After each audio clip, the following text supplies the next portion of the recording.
거니라. 아멘. 신을 벗으라 라는 제목으로 함께 말씀을 상고해 보겠습니다.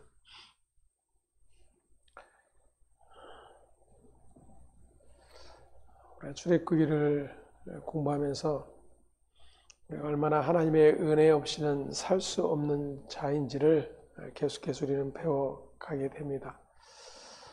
모세를 불러내신 그 부르심 역시도 하나님의 은혜와 긍휼의 사건이었습니다.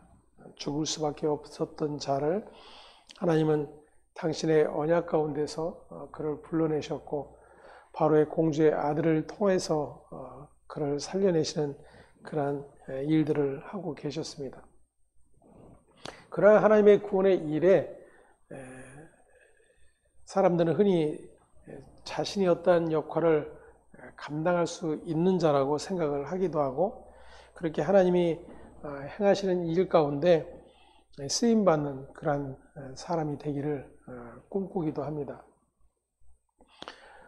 모세의 부르심을 통해서 우리가 깨달아 알 수 있는 것은 하나님께서 모세를 부르시는 일에 모세가 어떤 것도 준비되어 있지 않았다는 사실입니다.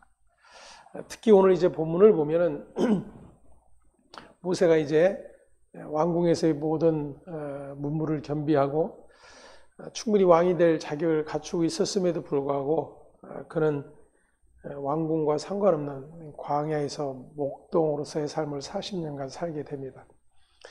그 40년의 기간 역시도 우리는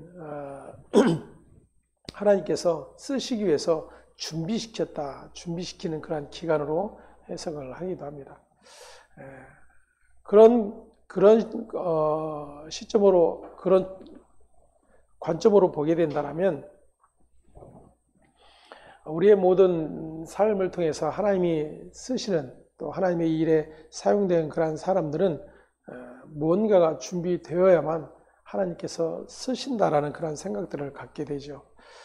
그러한 생각이 결국은 하나님께 모든 초점이 맞춰져 있는 것이 아닌, 하나님도 사람을 통해서 일하신다 때문에 그 사람이 어떤 사람이냐라고 하는 그 사람의 됨됨이에 초점이 자꾸만 맞춰지게 되는 것입니다. 모세라는 인물을 우리가 생각할 때 그는 굉장히 이제 왕궁에서의 모든 교육도 받고 광야에서의 그런 40년의 생활을 통해서 모든 것을 다 갖춘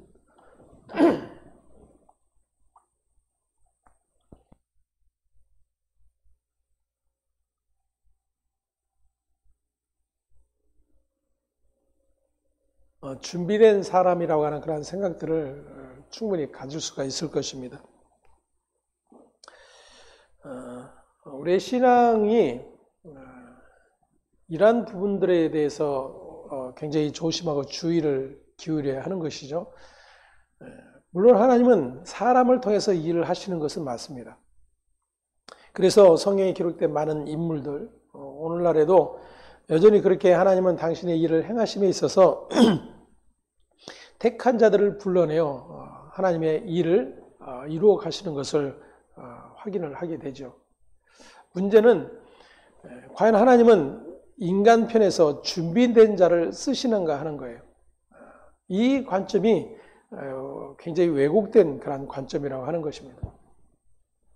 때문에 모세가, 예를 들어서 모세를 하나님이 건져내시고 그를 살려주셨을 때, 아니면 그 모세의 부모가 하나님이 쓰시기에 합당한 그런 어떤 조건들이 갖추어져 있었는가 하는 거예요. 하나님의 구원의 사역에 당신의 뜻대로 불러내셨을 뿐입니다. 그리고 그를 죽을 수밖에 없는 자리에서 그를 건져내실 뿐만 아니라 여전히 자기의 모든 자격을 갖추었다라고 여기는 그 모세를 광야로 몰아내시는 하나님을 보게 되는 것이죠. 물론 하나님께서 광야에서 훈련시키기 위한 것이었다라고 이야기를 할 수도 있을 거예요. 하지만 그러면 예를 들어서 하나님께서 모세가 계속해서 하나님의 뜻을 거절할 때에 자기는 말을 잘하지 못하는 자다 라는 그런 핑계를 계속해서 대었습니다. 과연 모세가 말을 잘 할 수 없었던 자일까?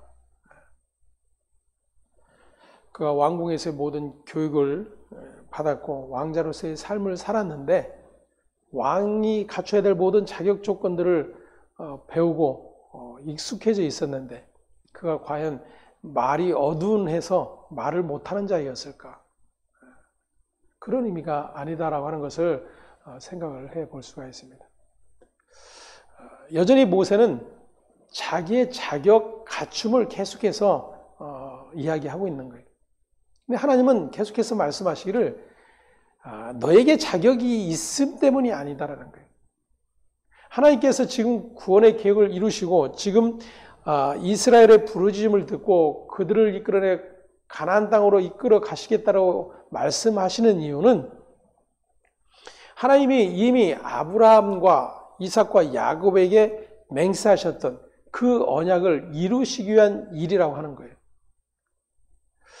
우리의 모든 믿음의 초점이 거기에 맞춰져야 됩니다. 그래서 히브리서에 보면 믿음은 바라는 것들의 실상이요 보이지 않는 것들의 증거다라고 기록을 하고 있지요.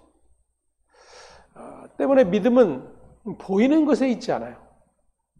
다시 말하면 인간이 이루어 놓고 갖춰 놓고 준비해 놓은 어떤 보이는 것에 그 조건이 있지 않다는 거예요. 믿음은 바라보는 것들의 실상이 보지 못하는 것들의 증거라고 하는 것은 보지 못하는 일에 있어서 하나님이 이루실 것에 대한 그 하나님이 행해 나가시는 그 모든 일들에 대한 믿음을 가지는 거예요. 그러한 믿음에는 인간의 어떤 댐댐이나 형편, 사정, 조건 이런 것들이 결코 대입이 될 수가 없습니다. 하지만 우리는 그러한 것에 자유롭지 못하죠.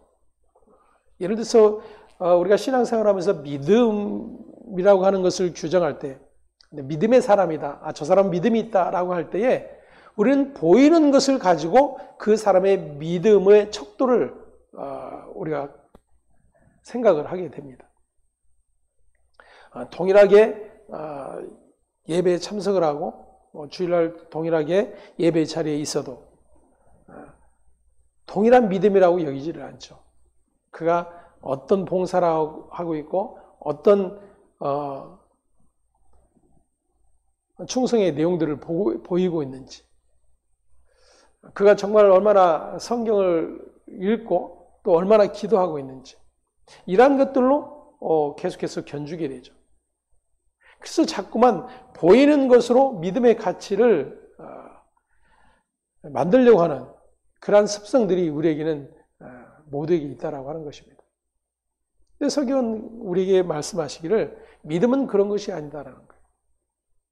믿음은 그러한 것들로 믿음의 경중을 이야기할 수 없다라는 거예요. 왜냐하면 믿음의 주인은 하나님이시기 때문입니다. 그리고 주인이신 하나님으로부터 주어진 믿음은 구원에 이르는 믿음이에요. 그래서 이 구원에 이르는 믿음,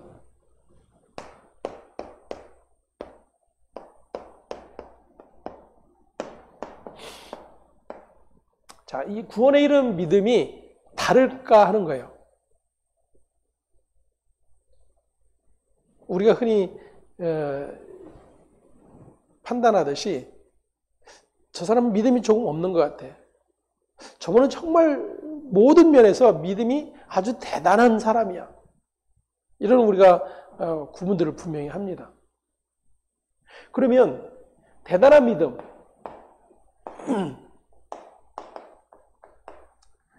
전혀 구원받을 것 같지 않은 그런 연약한 믿음이라고 해봅시다.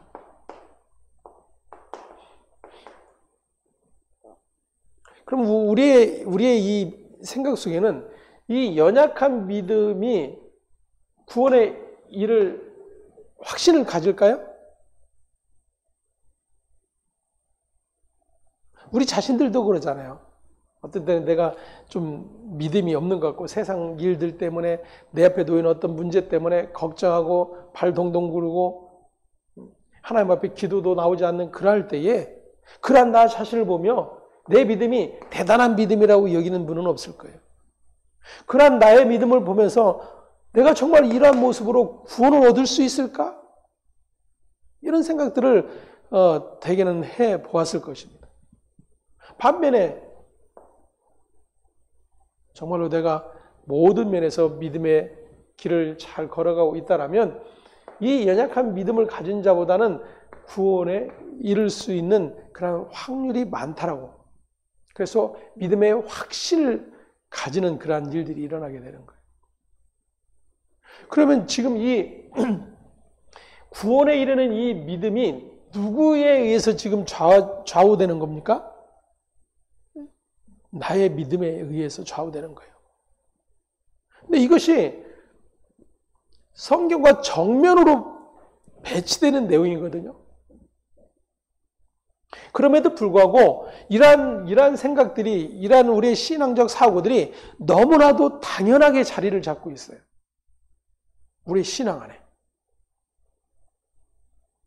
그래서 늘상 우리가 교회에서 목사님들이 외치는 게 뭐예요? 믿음을 갖자, 믿음을 갖자. 좀 더 큰 믿음을 갖자. 하나님이 기뻐하시는 사람이 되자. 늘 이런 믿음의 추구를 계속해서 외쳐대는 거예요. 기도합시다. 전도합시다. 성경 읽읍시다. 모든 것들이 뭐예요? 이 믿음을 계속해서 고취시키는 그러한 역할을 하고 있는 거예요. 그러한 것으로부터 뒤처진 자, 아니 그러한 것에 뒤따라가지 못하는 그러한 이들은 믿음의 소외감을 느끼는 거예요.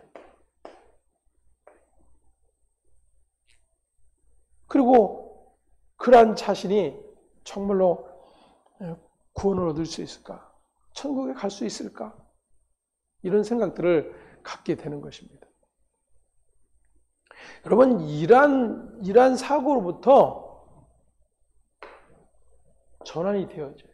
구원에 이르는 믿음. 분명히 구원은 믿음으로 얻는다라고 성경이 말씀하고 있죠. 때문에 구원에 이르는 믿음은 사람의 행위와 노력, 어떤 됨됨이 이런 것들로 갖춰질 수 있는 것이 아니에요. 위로부터 주어지는 거죠.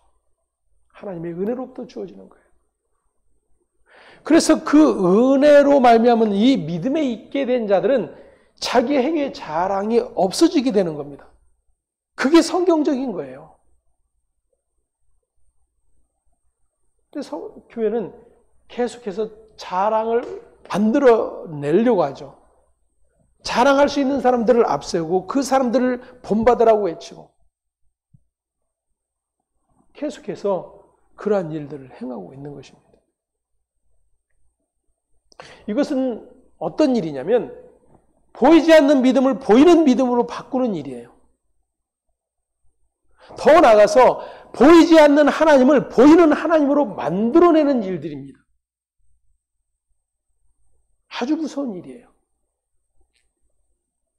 그래서 그러한 사고를 가지고 결국 하나님의 백성된 이스라엘이 계속해서 광야를 진행하면서 행하는 일이 그 일이에요. 보이지 않는 하나님을 보이는 하나님으로 만들어내는 일들을 계속해서 하는 거예요.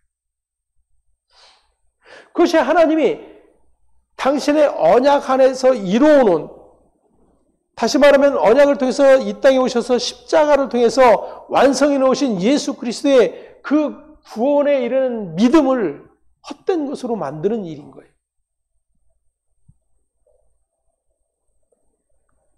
하지만 우리는 너무나도 이러한 것들이 익숙해져 있어요.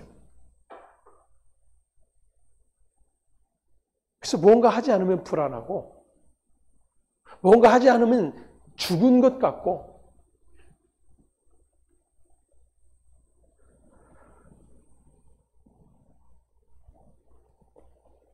제가 그 교회는 들어가 보지는 않았지만은,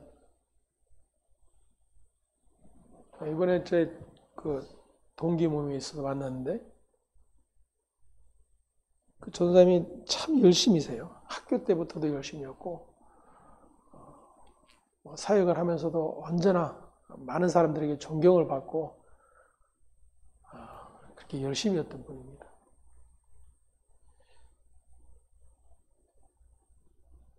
이제는 나이가 들어서 사역 현장에서는 이제 활동을 할 수 없는데, 다시금 이제 본래 권사의 직분으로 어떤 한 교회에 이제 재직을 하고 있다고 그래요.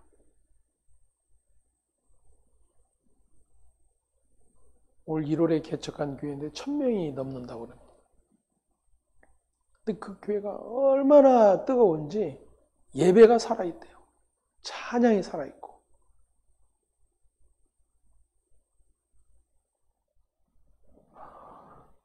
그러면서 너무나도 행복해 하시더라고요. 우리 역시도 그런 분위기에 있으면 아마 같은 마음을 가질 거예요. 작지만 이 교회 안에 한 50명 꽉 차서 앞에 드럼 치고 막 찬양단 나와서 뜨겁게 찬양하고, 그러면 왠지 교회가 살아있는 것 같고 성령이 역사하시는 것 같고 막 그저 기도가 뜨겁게 나오고 하나님이 특별하게 일하실 것 같은 그러한 마음들이 분명히 들 겁니다.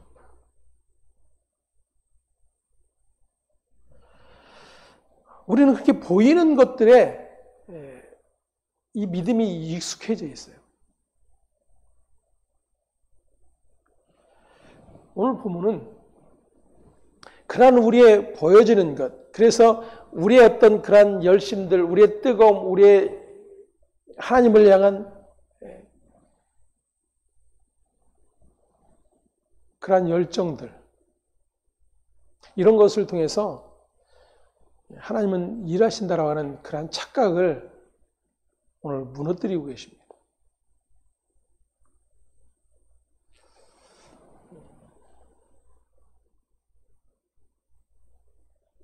요즘은 이제 청소년들이 그리고 주일학교가 다 사라지고 있죠.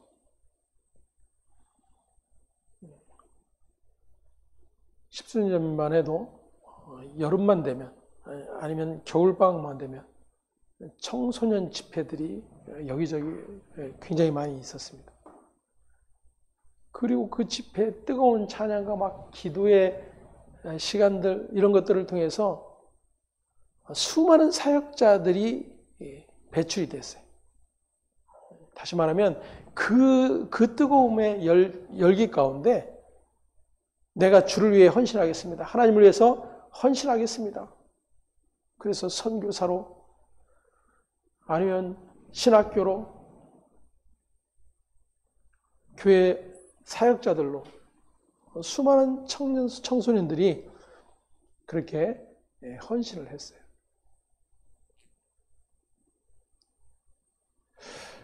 우리가 이렇게 한번 생각을 해보십시다. 만일 정말 하나님을 향한 그런 헌신과 열정, 자기의 삶을 드리겠다는 그런 믿음의 결정들이 있을 때에 그런 뜨거운 현장이 아닌 조용히 나와 하나님과의 관계 안에서 그런 일들이 얼마나 일어날까 하는 거예요. 정말 하나님의 은혜의 부르심을 깨닫고 하나님의 은혜와 긍휼을 경험하고 그 하나님의 사랑에 겨워 자신의 삶을 그리스도의 증인되어 살겠다라고 하는 그러한 결단들이 과연 얼마나 있을까?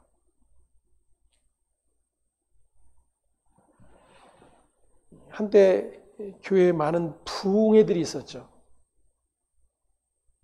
부흥 강사들이 작정을 하고 옵니다. 담임 목사님과 계약을 하고 오기도 하고 어떤 목적들을 이루기 위한 부흥회들이 꽤 많았어요. 그래서 말씀을 전하면서 헌신을 요구합니다. 이번에 교회가 무엇이 필요한데, 무슨 계획이 있는데 오늘 하나님은 믿음의 사람을 부르십니다. 하나님의 일에 헌신할 일꾼을 찾으십니다. 그러면서 자원하게 만들어요.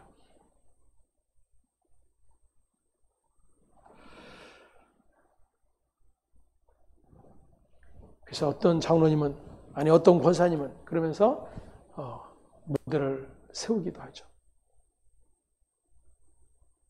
그러면 그 시간에 헌신하는 그 장로님이, 그 권사님이 평소에는 왜 안 하시고 계셨느냐?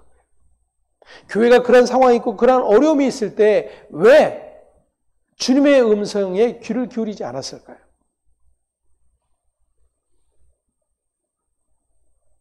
거기서 헌신마저도 우리는 하나님의 뜻으로 해석하기가 쉽지 않다라는 겁니다. 그렇게 우리 모두는 우리의 이 탐욕으로 인한 나의 영광을 취하기 위한 모든 것에 매몰이 되어서 신앙마저도, 이 믿음이라고 하는 것마저도 계속해서 자기의 도구화로 만들어버려요.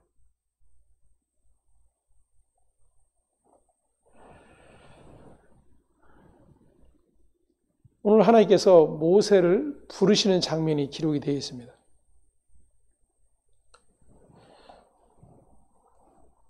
모세가 장인의 양떼를 치면서 광야 서쪽으로 가게 되는데 하나님의 산 호렙에 이르렀다 기록을 하고 있습니다. 그때에 기이한 광경이 하나 펼쳐지는데 뭔가 타는 듯한 불덩이가 있는데 가까이 가보니 떨기나무에 불이 붙었는데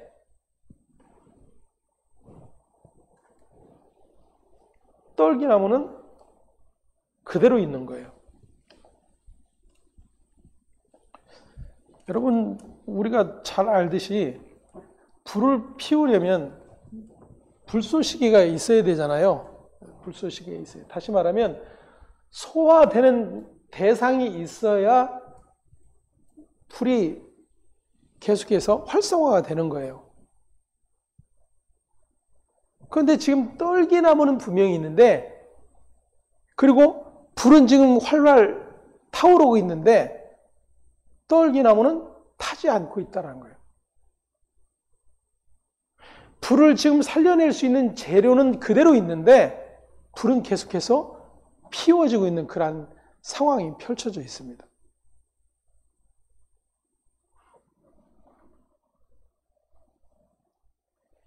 모세가 가까이 가서 보려 할 때 하나님께서 말씀하시죠. 내가 선 곳은 거룩한 땅이 내 발에서 신을 벗으라. 이렇게 말씀하세요. 자, 거룩한 땅,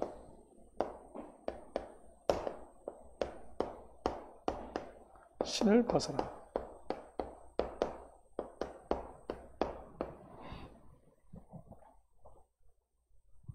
광야인데 그것이 뭔가 특별할까요?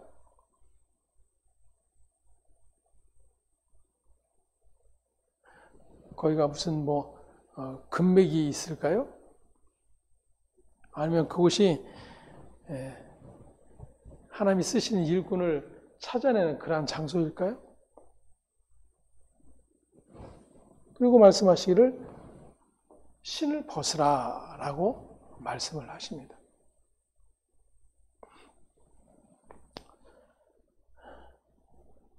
흔히 이러한 말씀들에 의해서 우리가 하나님의 거룩하심 앞에 서 있는, 그래서 하나님의 부르심을 받는 소명의 자리, 이런 것들로 해석을 하기도 합니다.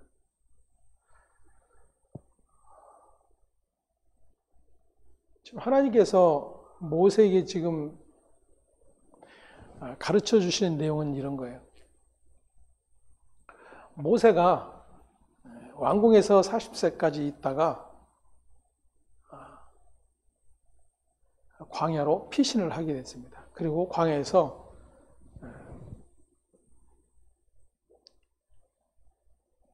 양을 치면서 40년을 지나게 돼요. 이제 그의 나이 80세입니다.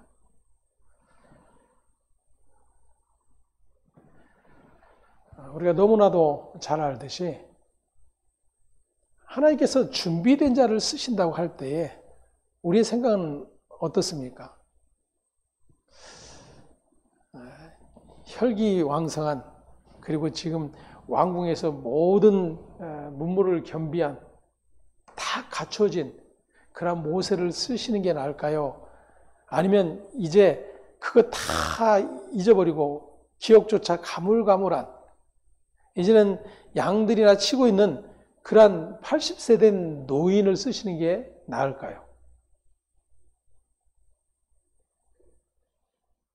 전도사님 이제 80을 코앞에 두고 있는데 이제 한번 사역 시작해 보실랍니까? 네? 왜 소용없어요? 그죠? 내가 20대 같으면, 아니 30대 같으면 그래도 뭔가 좀 해보겠는데 내 몸도 지금 건사하기 힘든 그러한 상황에 무슨 사역, 무슨 기도?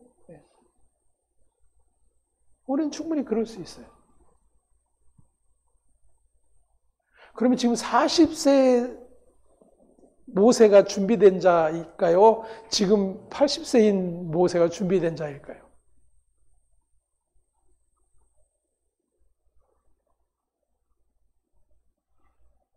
우리는 충분히 40세의 모세가 준비된 자라고 누구나 인정을 할 것입니다.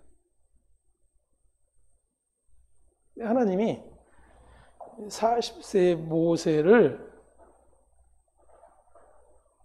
광야로 보내셨어요.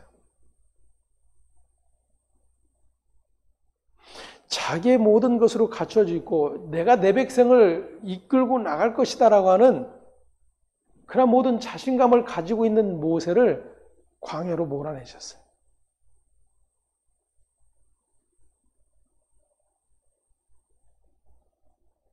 그리고 이제는 아무 낙이 없다고 할 그때에 하나님이 모세에게 찾아오셨습니다.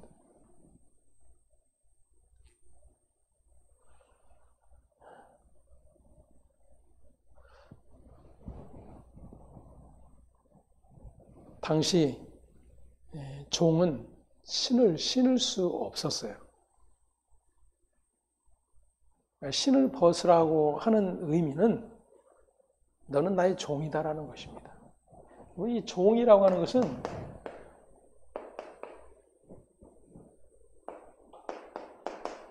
이 자기라는 것을 내세울 수가 없어요. 나를 내세울 수가 없다 그 이야기예요. 종은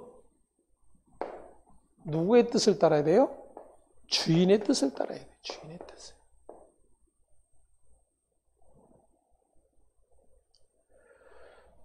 내가 선 곳은 거룩한 땅이다. 신을 벗으라 라고 하시는 말씀은 내가 이제부터 너의 주인이다라는 거예요. 너의 주인이다. 자, 그런데 예를 들어서 40세의 모세라면 어떨까요? 자기가 종 역할을 하고 싶을까요? 아니요, 왕 역할을 하려고 그러죠. 그래서 그 애굽인을 쳐 죽인 건 역시도 마찬가지예요. 자기는 그만큼 권력도 있고 그만한 자격도 있다라고 생각을 하고 있었던 자입니다.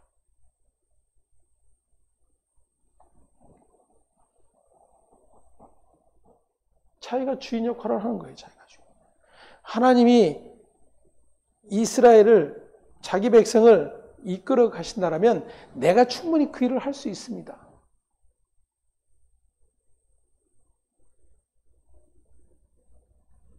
이게 우리의 오류예요. 우리는 하나님의 일을 돕고 하나님의 일을 함께 이루어갈 수 있는 자라는 착각을 자꾸만 합니다. 그래서 뭔가를 준비하려고 그러고 준비된 자를 쓰신다라는 그런 말들을 앞세워서 쓰시는 사람과 쓰지 않는 사람의 다름을 자꾸만 이야기하게 되는 거예요. 여러분, 목사님들 세계에서도 그래요. 제가 너무나도 놀라운 이야기를 들은 적이 있습니다.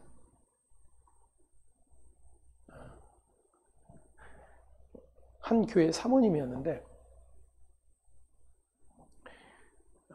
큰 교회, 어떤 큰 교회였어요. 큰 교회 그 목사님의 이야기를 하시면서 큰 종, 하나님이 쓰시는 큰 종 이렇게 이야기하더라고요.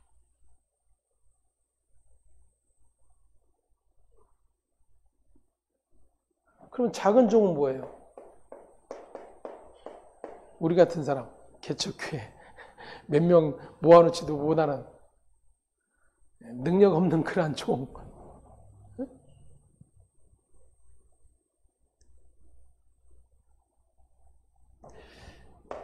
하나님은 큰 종이기 때문에 크게 쓰신다라는 거예요. 큰 종이기 때문에 크게 쓰신대요. 이게 우리의 이 신앙의 사고예요. 종은 그냥 종입니다. 신을 벗으라예요. 큰 종은 주인하고 좀 다른 급이 떨어진 그런 신을 신고 작은 종은 그나마도 못 신는 건가요?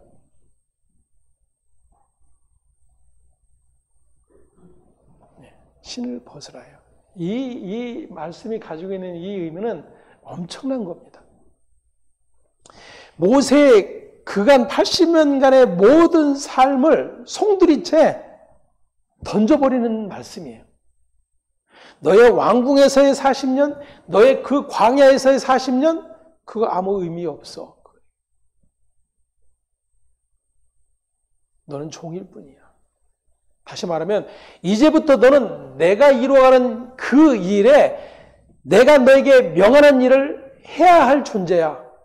이것을 말씀하시는 거예요. 여러분, 여기에 모세가 큰 종일까요? 여러분, 이 모세가 저와 여러분들과 어떤 다른 특별함이 있을까요? 분명히 특별함이 있다라고 생각들을 하지요.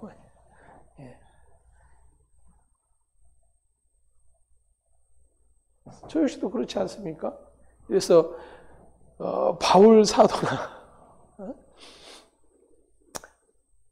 저나 같다고 여기겠어요? 저런 교만한 놈.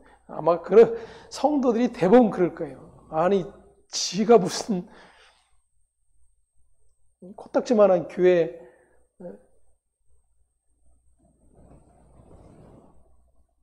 그게 우리의 지금 신앙의 가치인 거죠.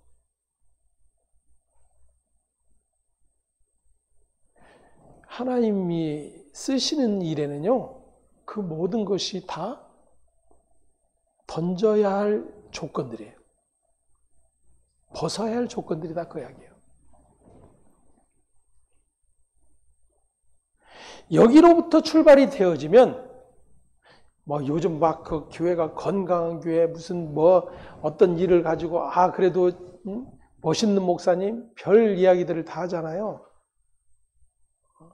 교회를 쪼개서 뭐 20개로 만들고 뭐 분산시키고.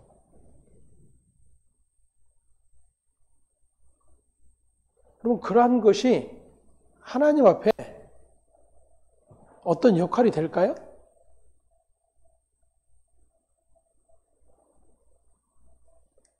우리는 똑같은 욕심의 존재인데 그 욕심으로부터 뭔가 자유로운 그런 모습을 보면서 야, 대단하다, 믿음 있다, 훌륭하다 이런 칭호를 할 뿐이에요. 근데 그것이 하나님에게는 어떠할까 하는 거예요.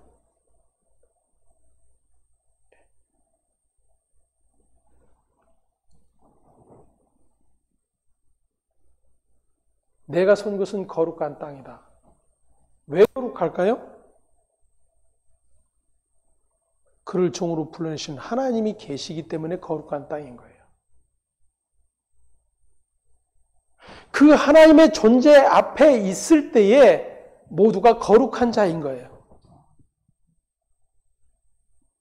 그가 왕궁에 있었던 모세에 있던 아니면 지금 다 늙어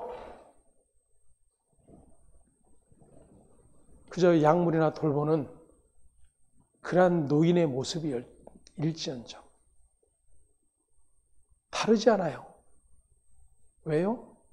조건이 누구에게 있기 때문에? 하나님께 있기 때문에. 여러분, 우리의 신앙이 거기에 있어요. 우리의 믿음이 거기에 있는 거예요. 그러니까 그 하나님으로부터 준 믿음 안에 있게 된 자는 그런 세상의 어떤 일에 우리의 마음과 생각을 빼앗기는 것이 죄라고 하는 것이 들통이 나는 겁니다. 이게 나의 부끄러움이었구나가 보여지는 거예요.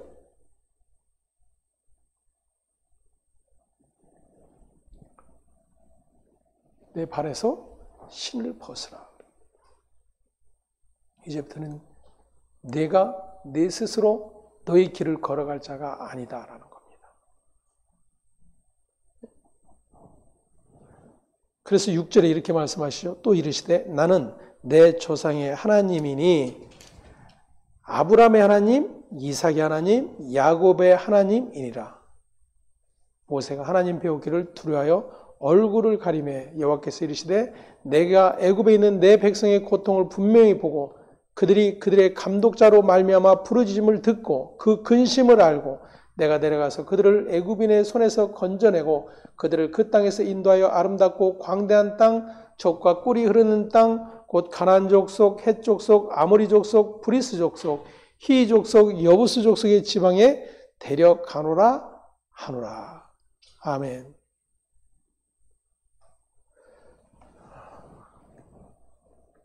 우리는 성경에 기록된 말씀들마저도 우리의 탐욕으로 자꾸만 읽고 보기 때문에 하나님의 이의를 보려 하지 않는 그런 오류들이 자꾸만 생기는 겁니다. 그래서 지금 6절부터 8절까지의 말씀을 보면 그 중간에 하나님께서 지금 일하시는 이유가 나와 있죠. 일하신 이유 중에 무엇이 우리의 눈에 익숙합니까? 무엇이 더 우리에게 더 은혜롭게 다가오나요?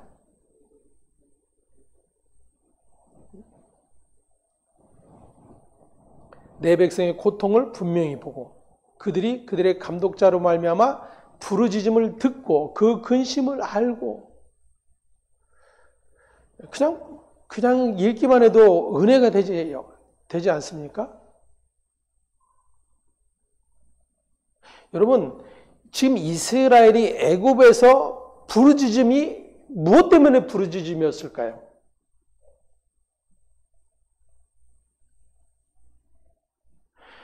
하나님의 약속의 땅 가나안에 머물러야 될 하나님의 약속의 백성인데 지금 이 세상 애굽에서 지금 이 고통하고 있는 이 현실 때문에 하나님 빨리 우리를 약속의 땅으로 데려가 주십시오라는 부르짖음이에요. 자신들이 애굽에서 누렸던 그 모든 영광이 다 사라져버리고 억압과 고통을 당하고 있는 그 현실로부터 우리를 구해달라고 외쳐대는 부르짖음일까요? 분명 후자일 것입니다. 그러면 그 후자의 내용을 하나님이 들으시고 지금 응답하고 계신 걸까요? 예, 우리는 자꾸만 그렇게 생각하는 거예요. 근데 6절에 뭐라고 말씀하세요? 아브라함과 이삭과 야곱에게 맹세하신 그 약속을 이루기 위하여. 그래서 8절에 그 일곱 족속을 이야기하면서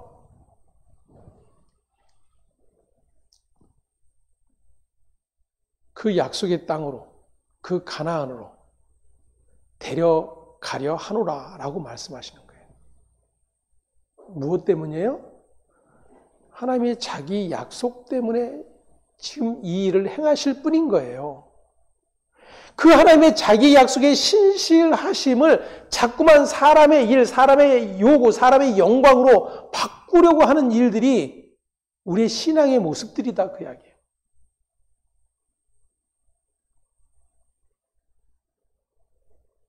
그게 무슨 일인지를 모르고 있는 거죠.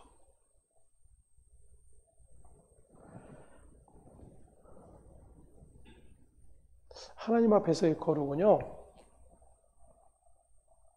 하나님이 찾아오심의 사건이에요. 하나님이 찾아오심의 사건. 그분이 찾아오심의 사건이 거룩의 사건입니다. 모세가 뭔가를 준비해서 목욕 재개하고 신발 깨끗한 걸로 바꿔 신고 언제나 나타나실까를 기대하며 준비했던 자가 아니에요. 자기 장인 양떼 이끌고 그저 풀 먹이며 이동하던 중에 호렙에 이르렀을 뿐입니다. 그 광야에 하나님이 찾아오셨어요. 그 하나님의 찾아오심이 거룩인 겁니다. 그리고 그 거룩의 하나님 앞에서 나라고 하는 이 존재가 부인되어지는 일, 신을 벗는 행위,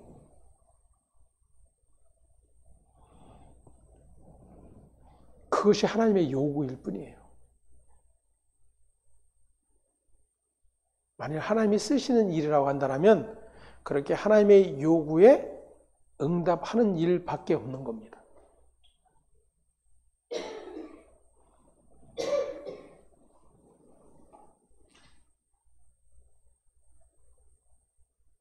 하나님이 모세에게 요구하고 계신 것은 이제 나의 종으로 살라는 것입니다.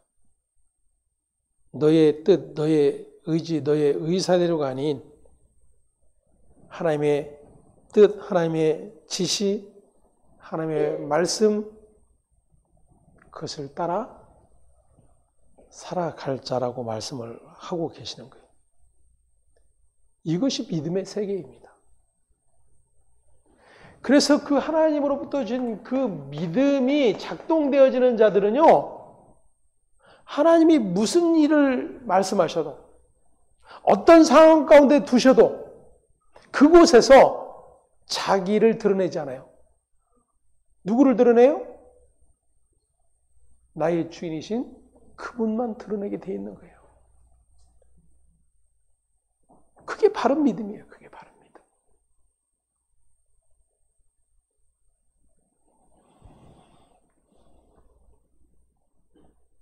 하나님이 기뻐하시는 신자는 하나님 앞에서 종으로 살아가는 자입니다.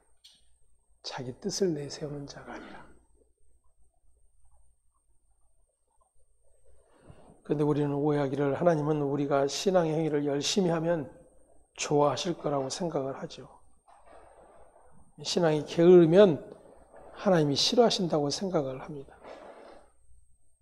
그러한 사고 속에서 하나님의 뜻은 무시해버리고 전도나 헌금이나 봉사 등의 행위에만 치우쳐 있게 되는 그러한 신앙들, 그리고 윤리와 도덕적으로 좀 더 나은 사람이 되려고 하는 그러한 열심들, 그러한 것을 믿음으로 자꾸만 바꾸려고 하는 거예요. 그것이 악하고 해서는 안 될 일이라고 말씀드리는 게 아니에요. 그러한 것들을 믿음과 자꾸만 결부시키기 때문에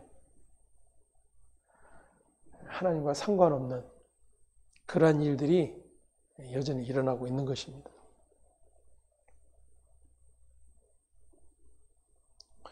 신앙은 하나님께 끊임없이 조아려 묻는 거예요. 종이 할 일이 그거잖아요. 내 뜻, 내 의지, 내 계획이 아닌 그분의 뜻을 계속해서 묻고 구하는 겁니다. 이것이 흐트러지면 자꾸만 오류가 생기는 거예요.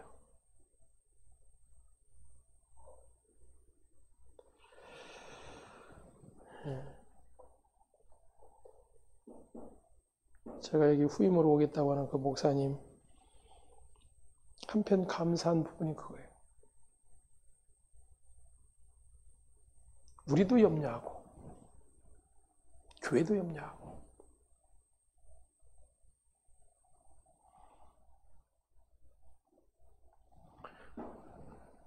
그럼에도 불구하고 그분은 하나님 앞에서 자신이 들은 그 뜻대로 순종하겠다라는 거예요.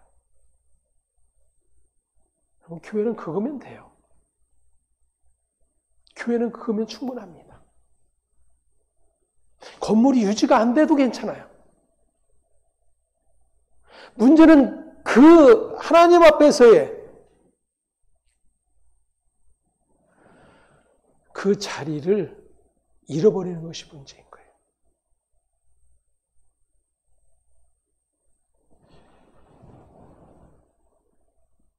하나님은 자신에게는 힘이 없다는 것을 절실히 깨닫고 하나님의 종으로만 살기를 원하는 사람을 통해 복을 전하십니다.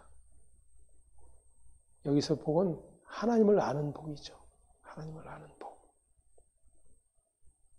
다시 말하면 하나님을 아는 자만이 하나님의 복을 전할 수 있는 거예요. 세상의 복은 누구든지 전할 수 있어요. 누구든지 말할 수 있습니다.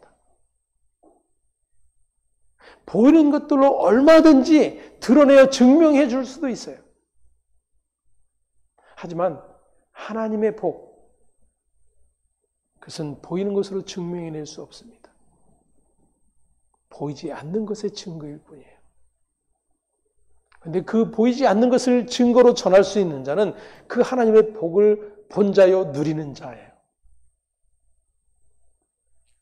그를 통해 또 다른 그 하나님의 일하심의 복이 증거되어 가는 것입니다.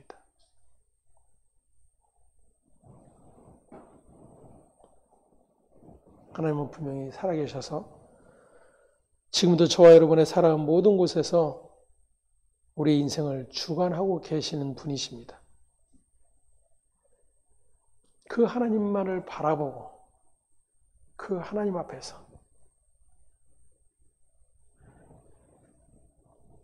하나님의 은혜에 찾아오심의 사건으로 말미암아 거룩해 된 인생. 이젠 그 하나님 앞에서 나의 신을 벗고 하나님의 뜻을 찾고 구하는 자로 나아가는 것. 그것이 믿음의 사람이요 믿음의 삶이라고 하는 것을 오늘 또다시 기억할 수 있기를 바랍니다. 80세 된 모세이든 40세 된 모세이든 하나님께는 아무 상관이 없어요. 아무 상관이 없어요. 그것을 상관 있게 여기는 내가 신을 벗어야 될 일들이에요. 오늘도 변함없이 그 믿음의 부르심 앞에 또다시 설 수 있는 저와 여러분 되기를 소망을 합니다. 기도하겠습니다. 하나님 감사합니다. 하나님의 창세전의 영원한 약속 안에서 거역하며 스스로 하나님의 자리마저 찬탈해 버렸던 그러한 인생의 모든 교만의 자리에 사랑과 긍휼로 친히 찾아오셔서 당신의 그 거룩함의 일에 동참케 하시고 하나님의 은혜와 그 긍휼의 풍성함을 자랑하고 그 아버지의 뜻을 전하며 그 아버지의 뜻 안에서 살아갈 수 있는 자로 불러내 주셔서 감사를 드립니다. 그렇게 하나님의 은혜를 입은 자임에도 불구하고 우리는 얼마나 스스로가 주인되고 스스로의 자격을 갖추어 그래도 하나님 앞에 체면 차려 보겠다라고 발버둥하는 우리의 어리석음들이 많았는지 내 발에 신을 벗으라라고 말씀하시는 하나님의 요구 앞에 스스로 태워 불을 밝힐 수 있는 자도 아니요 자신의 어떤 가능성들로 하나님의 일을 도울 수 있는 자도 아닌 것을 깨달아 아는 은혜가 있도록 이 시간도 성령님 도와주시길 원하고 기도합니다. 그래서 아버지 앞에 언제나 겸손한 자가 되게 하시고 아니 겸손할 수밖에 없고 아니 종일 수밖에 없는 그러한 자인 것을 언제나 기억할 수 있도록 성령께서 날마다 말씀으로 깨우쳐 주시옵소서. 감사와 찬송이 아버지께 있음을 고백하며 우리의 주 되신 예수 그리스도의 이름으로 기도합니다. 아멘. 하늘에 계신 우리 아버지